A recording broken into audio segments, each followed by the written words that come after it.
بين سيدي ملب معان بدن رون سيدي ملح ما سكعين ومري دافتا إيغا مدن أن كمهدشا intaad hadalka oran baa ogow la iska hubiyaay dadka lama hafree beenta waa ku haligaysaay aakhirana hawl baa u taalkii habeen jiray hormar laguma gaaro dadkay kaala haraysaay iska hubi intaad oran adaan kula hadlayaa gaadiid ma aha awrka aan heriya garanayne galooftiisa lama maalo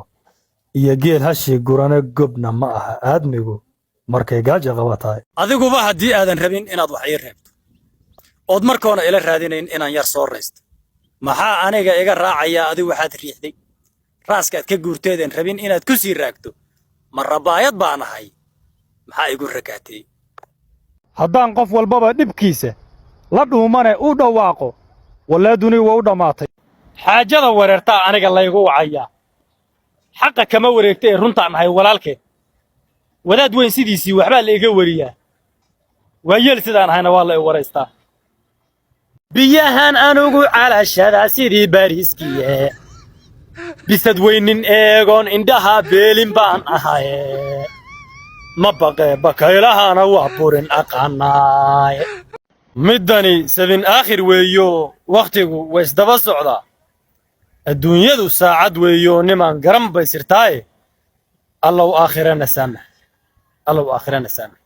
ninkii taagay ninkii uu ka taagay ma taagay mise waali ma taagin waa iska taagnaan rabaa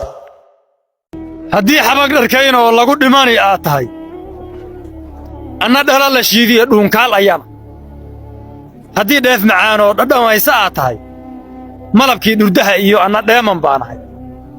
dhankii aad u qaaddaba ooddu waa u dhigmaysaa hadal iyo dhammaantii qofkaad iga dhigtaanahay dheemanay walaashay dhowrsan dhaban qurxoonay marka uu dhib jiro ooy xaajadu dhanaan tahay iyo markay dhan tahay oo isu dheeli tiran tahay labadaba dhalaaloo iska dhool caddeeya dadka kii dhedhabayoo dhabbadii ka dhumayana iyadoon dhawaaqayn dhegta wax ugu sheegay dadka waxay ku dhaantiyoo sadaqada u dhiibay intay dhaab yihiin iyo deriskeeda dhowray